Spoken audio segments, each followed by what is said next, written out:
నమస్తే తిరిగి వార్తలకు స్వాగతం. అర్జీదారులు దాఖలు చేసిన తమ అర్జీలు ఇప్పటికీ పరిష్కారం కాకపోయినా తమ ఫిర్యాదులకు సంబంధించిన సమాచారం తెలుసుకోవడానికి 1100 నెంబర్కు కాల్ చేయవచ్చునని జిల్లా కలెక్టర్ చదవడి నారాయణ తెలిపారు. ప్రజలు ఈ అవకాశాన్ని సద్వినియోగం చేసుకుని తమ సమస్యలకు పరిష్కారం పొందాలని కలెక్టర్ విజ్ఞప్తి చేశారు. ప్రజల నుండి ఫిర్యాదును స్వీకరించి వాటిని పరిష్కరించే ప్రజా ఫిర్యాదుల పరిష్కార వ్యవస్థను సోమవారం అక్టోబర్ 6న కలెక్టరేట్లో నిర్వహిస్తున్నట్లు జిల్లా కలెక్టర్ చదవడి నారాయణ తెలిపారు. అర్జీదారులు వారి యొక్క అర్జీలు నమోదు చేసుకోవడానికి meekossam.ap.gov.in వెబ్సైట్ నందు వారి యొక్క అర్జీ నమోదు చేసుకోవచ్చునని అన్నారు. ప్రజా ఫిర్యాదుల పరిష్కార వ్యవస్థ అర్జీల స్వీకరణ కార్యక్రమాన్ని జిల్లా కేంద్రంతో పాటు డివిజన్, మండల, మున్సిపల్ స్థాయిలో కూడా నిర్వహిస్తామని తెలిపారు. అర్జీదారులు ఈ విషయాన్ని గమనించి తమ ఫిర్యాదులను సమీపంలోని డివిజన్, మండల కార్యాలయాలు లేదా మున్సిపల్ కార్యాలయాల్లో కూడా సమర్పించుకోవచ్చునని అన్నారు. ప్రజలు ఈ విషయాన్ని గుర్తించి ఈ అవకాశం సద్వినియోగం చేసుకోవాలని కలెక్టర్ విజ్ఞప్తి చేశారు. కేంద్ర ప్రభుత్వం ప్రవేశపెట్టిన GST 2.0 సంస్కరణతో ప్రజలకు ఎంతో ప్రయోజనం చేకూరుతుందని తణుకు శాసనసభ్యులు ఆర్మీ రాధాకృష్ణ అన్నారు. ఈ సందర్భంగా ఆయన ఒక ప్రకటన విడుదల చేశారు. సూపర్ GST సూపర్ సేవింగ్ పేరుతో రాష్ట్ర వ్యాప్తంగా నిర్వహిస్తున్న అవగాహన కార్యక్రమాలు సత్ఫలితాలు ఇస్తున్నాయని చెప్పారు. ఎన్డీఏ ప్రభుత్వం తగ్గించిన GST ద్వారా ప్రతి కుటుంబానికి 10 నుంచి 15 వేల రూపాయల వరకు ఆదా అవుతోందని అన్నారు. ఈ పరిస్థితుల్లో వ్యాపారులకు సైతం అమ్మకాలు పెరిగినట్టు చెప్పారు. కిరాణా వస్తువులపై 18% నుంచి 5% GST తగ్గించడం ద్వారా 13% ఆదా అవుతోందని అన్నారు. ఆరోగ్య జీవిత బీమాలపై GST 18% నుంచి 0% తీసుకొచ్చిన ఘనత ఎన్డీఏ కూటమి ప్రభుత్వ సారథులు నరేంద్ర మోడీ, చంద్రబాబు, పవన్ కళ్యాణ్కు దక్కుతుందని అన్నారు. రైతులకు వ్యవసాయ యంత్ర పరికరాలతో పాటు సూక్ష్మ పోషకాలు, జీవన ఎరువులు, జీవన పథకాలు తదితర వస్తువులపై GSTలో వచ్చిన మార్పుల కారణంగా రైతులకు లబ్ధి చేకూరుతుందని చెప్పారు. గతంలో 12% ఉన్న GSTను 5%కి తగ్గించడం వల్ల యాంత్రీకరణ పరికరాలపై రైతులకు మేలు జరుగుతుందని తెలిపారు. GST సంస్కరణతో భవిష్యత్తులో సైతం ప్రజలకు ఎంతో మేలు జరుగుతుందని ఆశాభావాన్ని వ్యక్తం చేశారు. మొగల్తూరు మండలం పేరుపాలెం బీచ్లో విజయవాడకు చెందిన ఎం ప్రవీణ్ గల్లంతయ్యాడు. మిత్రులతో కలిసి బీచ్ సందర్శించి స్నానం చేస్తుండగా అలలు ఎగిసిపడడంతో గల్లంతయ్యాడు. మిత్రుల ఫిర్యాదుతో మెరైన్ పోలీసులు గాలింపు చర్యలు చేపట్టారు. ఇప్పుడు తూర్పుగోదావరి జిల్లా వార్తలు. ప్రజా సమస్యల పరిష్కారం కోసం రాష్ట్ర ప్రభుత్వం చేపట్టిన PGRS ప్రజా సమస్యల పరిష్కార వేదిక అక్టోబర్ 6 సోమవారం యథాతథంగా నిర్వహిస్తున్నట్లు జిల్లా కలెక్టర్ కీర్తి చేకూరి ఆదివారం ఒక ప్రకటనలో తెలిపారు. ప్రజలు తమ అర్జీలను 1100 టోల్ ఫ్రీ నెంబర్కు లేదా meekossam.ap.gov.in తెలియచేయాలని కోరారు. గతంలో అందజేసిన అర్జీల పరిష్కార స్థాయి తెలుసుకునేందుకు 1100 నెంబర్కు ఫోన్ చేసి పరిష్కార స్థితిని తెలుసుకునే అవకాశం ఉందని అన్నారు. అక్టోబర్ 6వ తేదీ ఉదయం 10 గంటల నుండి మధ్యాహ్నం 1 గంట వరకు జిల్లా స్థాయి PGRSలో జిల్లా రెవెన్యూ అధికారి, ఇతర జిల్లా అధికారులు, క్షేత్రస్థాయిల అధికారులు అర్జీలు స్వీకరించడం జరుగుతుందని తెలిపారు. ప్రజలు తమ సమస్యల పరిష్కారం కోసం జిల్లా కేంద్రానికి కాకుండా డివిజన్, మండల కేంద్రాలు, గ్రామ పంచాయతీ, సచివాలయ కార్యాలయాల్లోనే అర్జీలు అందజేసి తగిన పరిష్కారం పొందాలని కలెక్టర్ సూచించారు. తూర్పుగోదావరి జిల్లాలో మొత్తం 272 రెవెన్యూ గ్రామాల్లో రీసర్వే పనులు దశవారీగా చేపడుతున్నట్లు, అందులో భాగంగా అక్టోబర్ 3వ తేదీ నుండి మరో 5 గ్రామాల్లో రీసర్వే పనులు ప్రారంభమయ్యాయని జిల్లా కలెక్టర్ కీర్తి చేకూరి ఆదివారం ఒక ప్రకటనలో తెలిపారు. అందులో భాగంగా సోమవారం కోరుకొండ మండలం నరసింహాపురం అగ్రహారం గ్రామంలో రీసర్వే గ్రామ సభ నిర్వహిస్తున్నట్లు తెలిపారు. గతంలో 190 గ్రామాల్లో రీసర్వే పూర్తయిందని, వాటిపై వస్తున్న అర్జీలు ఎప్పటికప్పుడు క్షేత్రస్థాయిలో పరిశీలన చేయడం ద్వారా పరిష్కారం చేస్తున్నట్లు తెలిపారు. జిల్లాలో కూటమి ప్రభుత్వం ఏర్పాటైన తదుపరి 16 గ్రామాల్లో రీసర్వే పూర్తి చేయగా మరో 15 గ్రామాల్లో రీసర్వే పనులు ప్రస్తుతం చురుగ్గా జరుగుతున్నట్లు పేర్కొన్నారు. అక్టోబర్ 3 శుక్రవారం నుండి మరో 5 గ్రామాల్లో రీసర్వే పనులు ప్రారంభమయ్యాయని తెలిపారు. ఈ సర్వే ప్రక్రియకు జిల్లా జాయింట్ కలెక్టర్ వై మేఘన స్వరూప్ నోడల్ అధికారిగా వ్యవహరిస్తున్నారని కలెక్టర్ తెలిపారు.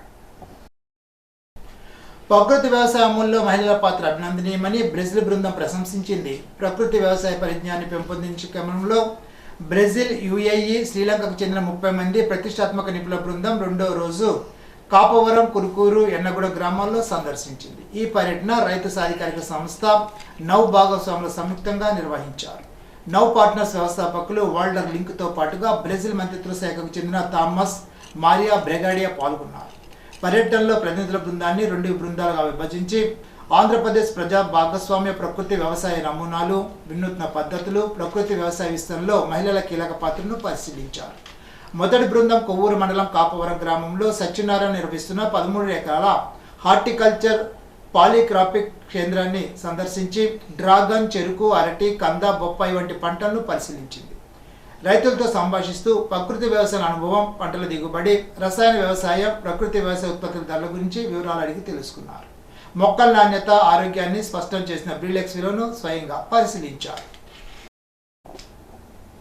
ఎమ్మెల్యే ఆదిరెడ్డి శ్రీనివాస్ తమ భవానీ చారిటబుల్ ట్రస్ట్ ద్వారా 350 మంది ద్విచక్ర మెకానికర్లకు యాక్సిడెంటల్ ఇన్సూరెన్స్ పాలసీ చేయించి వారికి అందజేశారు. ఆర్టీసీ కాంప్లెక్స్ పక్కన ఉన్న శ్రీ రాజరాజేశ్వరి కళ్యాణ మండపంలో AP Settibalija corporation chairman Kudupudi Satyababu ఆధ్వర్యంలో తెలుగుదేశం పార్టీ నగరాధ్యక్షులు మజ్జి రాంబాబు అధ్యక్షతన ఈ కార్యక్రమం జరిగింది. ఈ సందర్భంగా ఎమ్మెల్యే ఆదిరెడ్డి శ్రీనివాస్ మాట్లాడుతూ మాట ఇచ్చాం, నెరవేర్చామని అన్నారు. తమ కూటమి ప్రభుత్వం అవసరాలు తెలుసుకుని సంక్షేమ పథకాలు అమలు చేస్తోందని అన్నారు. సూపర్ సిక్స్లోని దాదాపు అన్ని పథకాలు అమలు చేయడం జరిగిందని అన్నారు. మహిళలకు ఉచిత బస్సు ప్రయాణం కారణంగా ఆటో డ్రైవర్లు కాస్త ఇబ్బందులు పడుతున్నారని గుర్తించి వారి కోసం కూటమి ప్రభుత్వం ప్రతి ఏడాది 15,000 రూపాయలు ఇస్తోందని అన్నారు. గత వైఎస్ఆర్సీపీ ఆటో కార్మికులకు 10,000 ఇస్తే తాము 15,000 ఇచ్చామని తెలిపారు. 1,400 కోట్లతో రోడ్లు బాగు చేసినట్లు తెలిపారు. షరతులతో కూడిన పథకాలు వారివి, హద్దులేని సంక్షేమం మాదని అన్నారు. ప్రభుత్వం ఇచ్చే సహకారంతో దాతలు కూడా ముందుకు వచ్చి పేదను ఆదుకోవాలని పిలుపునిచ్చారు. తమ భవానీ చారిటబుల్ ట్రస్ట్ తరఫున పేద విద్యార్థులు, క్రీడాకారులకు సహకారం అందించడం, అలాగే నిరుపేదలకు వైద్యం కోసం ఆర్థిక సహకారం అందిస్తున్నామని తెలిపారు. మెకానికల్ సంక్షేమం కోసం ప్రమాద బీమా చేయించినట్లు తెలిపారు. అందరి సంక్షేమాన్ని తాము తమ కూటమి ప్రభుత్వం కోరుకుంటున్నామని ఎమ్మెల్యే ఆదిరెడ్డి శ్రీనివాస్ అన్నారు.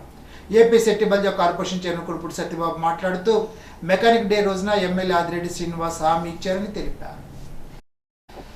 ఇప్పుడు ఏలూరు జిల్లా వార్తలు. రాష్ట్ర పౌర సరఫరాల శాఖ జిల్లా ఇన్ఛార్జి మంత్రి నాదెండ్ల మనోహర్ ఈ నెల 6వ తేదీన ఏలూరు జిల్లాలో పర్యటించనున్నారు. ఈ నెల 6వ తేదీ మధ్యాహ్నం 3 గంటలకు Eluru sub CR Reddy degree college ఆడిటోరియంలో జరిగే స్వచ్ఛాంధ్ర అవార్డుల పంపిణీ కార్యక్రమంలో ఎమ్మెల్యేలు, స్థానిక సంస్థ ప్రజాప్రతినిధులు, అధికారులతో కలిసి పాల్గొంటారు. జిల్లా SP K Pratap Shivakishore, Nuzvid DSP KVVN Prasad ఆదేశాల మేరకు అసాంఘిక కార్యకలాపాలు నిర్మూలించేందుకు చేపట్టిన చర్యల భాగంగా పెదవేగి సిఐ సిహెచ్ రాజశేఖర్ అందించిన సమాచారంపై పోలీసులు పెదవేగ మండలంలోని న్యాంపల్లి గ్రామంలో పేకాట స్థావరంపై అకస్మాత్తుగా దాడి నిర్వహించారు. ఈ దాడిలో 5 మంది పేకాట ఆడుతున్న వారిని అదుపులోకి తీసుకుని వారి వద్ద నుంచి మొత్తం 9,300 రూపాయల నగదు స్వాధీనం చేసుకున్నారు.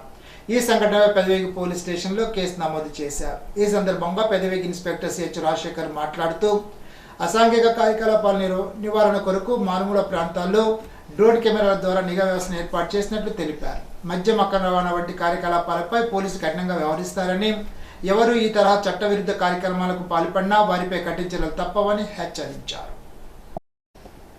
జాతీయ షెడ్యూల్ తెగల కమిషన్ సభ్యులు జుటోత్ హుస్సేన్ ఈ నెల 6-7 తేదీల్లో జిల్లాలో పర్యటించనున్నారు. అక్టోబర్ 6 సోమవారం ఉదయం 7:30 గంటలకు రాజమండ్రి నుండి రోడ్డు మార్గాన బయలుదేరి గోపాలపురం, కొయ్యలగూడెం, కన్నాపురం, బుట్టాయిగూడెం, దోరమామిడి, అలివేరు మీదుగా మోదల గ్రామానికి చేరుకుంటారు. ఉదయం 11:30 మోదల్లో స్థానిక షెడ్యూల్ తెగల సంఘాల ప్రతినిధుల సమావేశంలో పాల్గొంటారు. అనంతరం మధ్యాహ్నం 2 గంటలకు రామనగూడెం మీదుగా లంకపాకల ఆశ్రమ పాఠశాల చేసుకుని పాఠశాలను సందర్శిస్తారు.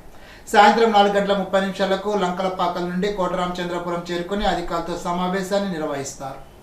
కోటరామచంద్రపురంలో రాత్రి బస చేస్తారు. ఈ నెల 7వ తేదీ మంగళవారం ఉదయం 9 గంటలకు కోటరామచంద్రపురంలో పునరావాస కార్యక్రమాల ప్రణాళిక అంశంపై అధికారులతో సమావేశమవుతారు. అనంతరం మధ్యాహ్నం 2 గంటల నుండి ఏలూరు జిల్లా కలెక్టర్, జిల్లా పోలీస్ సూపరింటెండెంట్, అటవీ శాఖ అధికారి, విద్యుత్ శాఖ, వివిధ శాఖల జిల్లా స్థాయి అధికారులతో సమావేశంలో పాల్గొంటారు. అదే రోజు సాయంత్రం 5:30 కోటరామచంద్రపురం నుండి రోడ్డు మార్గం ద్వారా రాజమహేంద్రవరం బయలుదేరి వెళ్తారు. ఈనాటి బంగారు మాట. నీ అంగీకారం లేకుండా నీ ఆత్మగౌరవాన్ని ఎవరూ తగ్గించలేరు. మహాత్మా గాంధీ. ఈ వార్త ఇంతటితో సమాప్తం. తిరిగి బిజినెస్లో కలుసుకుందాం. అంతవరకు సెలవు. నమస్కారం.